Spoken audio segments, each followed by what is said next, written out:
the king of TV. I am the king of TV. That's me, king of TV.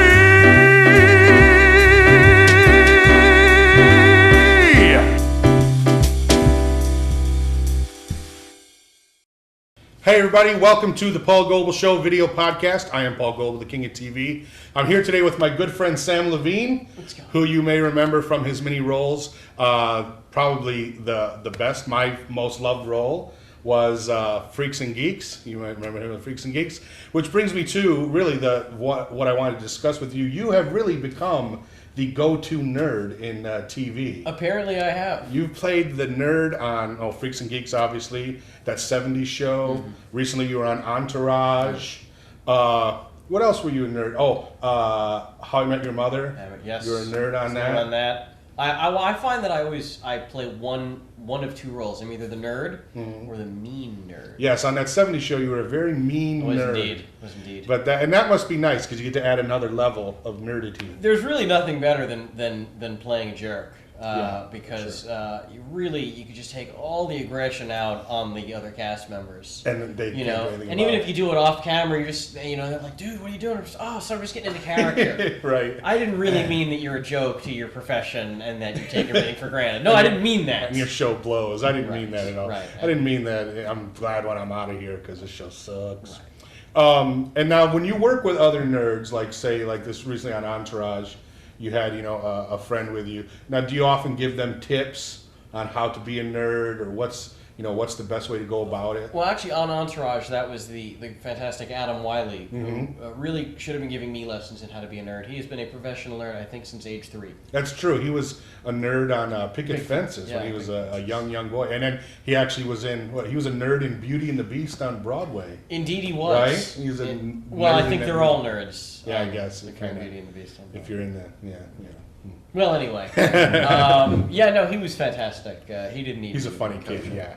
He's a funny kid, but you do a lot of good stuff. I mean, I didn't even know you were going to be in Entourage, but that was a particularly good episode, and it really was. Really I think that's consistently one of the better shows on television, and it's sad in a way that you kind of have to go to cable to find a good show. It is like that because the truth of the matter is, a lot of the stuff that they do on that show, they could get away with on broadcast. They really could. I mean, it's a good half-hour sitcom that is hard to come by on TV these days. I was just reading an article about it. A lot of people are just not even bothering with sitcoms because, and we were talking about Lucky Louie earlier, that show is really, really groundbreaking because not only is it a good, funny half-hour sitcom, but it's a multi-camera in front of an audience. I mean, that's outrageous.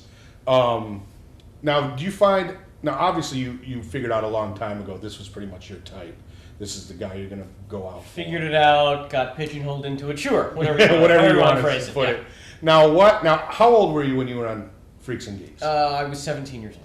Okay, so you were pretty much almost an adult. You might as well have been an adult. Might.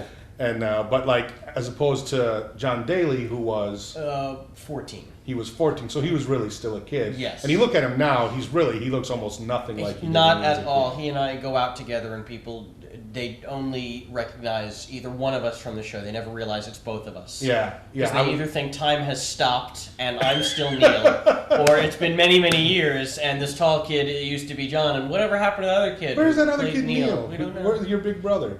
Yeah, that must be odd. Just because was it because I've worked with kids before, and you find that you really want to treat them as kids and not kind of ruin them already. Right. But you were with him every day, right? And you were, pretty much you were on your own at that point already, right? Yeah. And so, was it rough that you still had to kind of hold his hand and then? I didn't have to hold his hand too much. He's a big kid. Yeah. And he had good people on set looking after him. Oh, that's good. But I can tell you, you're pretty much ruined the first day you're on set. Really? So you know what it is? It's the craft service.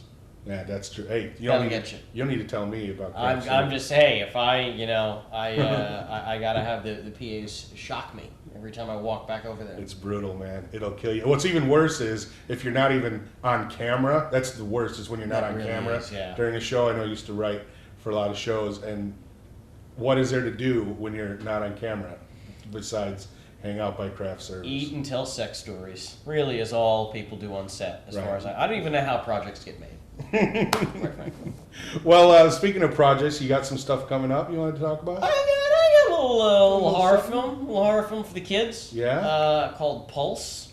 Excellent. Starring the wonderful Kristen Bell from TV's Veronica Mars, sure, and Ian Somerhalder from Lost. Who doesn't love Ian Somerhalder? And I don't know. I I've don't never know met either. anyone who doesn't love Ian Somerhalder. We all do. Everybody loves. Fantastic Christina Milian, sounds singer actress extraordinaire Rick Gonzalez. So it's a horror film? It's a horror film for the kids. Nice. It's called Pulse. It opens September 8th. Okay, To the very best cool. of my knowledge. Now, speaking of horror films, you were also in, of course, Club Dread. Indeed, I was. Now that you were very funny in that. Well, I don't thank know you if I very ever much. told you that, but I liked Super Troopers a lot better than I liked Club Dread. But you were without a doubt the funniest part. Oh, in that Club is Dread. terribly kind of you to say. I don't think I agree with you, but still, very nice. Now, what was that like? Because that was really, it was almost like you didn't fit. It was like every character in that movie kind of fit in with the movie, and then it was like, and then let's get this young guy in here who just kind of be a jerk. Right. Because that wasn't even really a nerd part. You were No, just a flat out jerk. I guess I was kind of just a jerk, yeah. That was just something, I'd worked with Jay Chandrasekhar, who directs the Broken Lizard films. Mm-hmm. He directed both of the episodes of Undeclared. Oh, when I was okay. on a year before.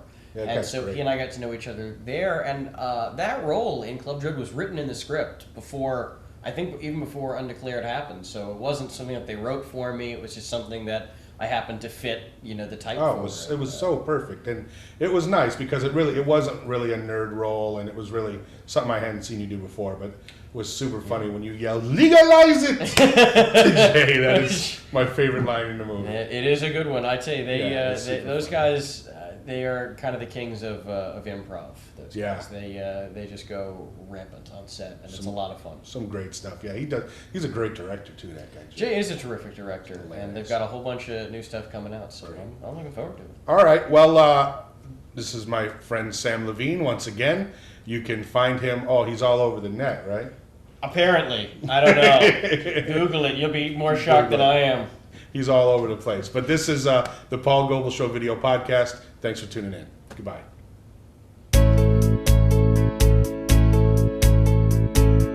Who can turn the world on with her smile?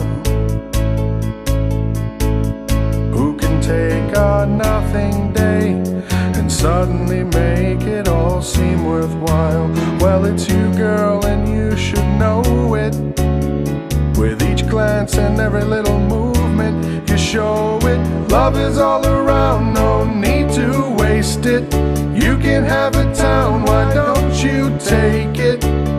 You're gonna make it after all.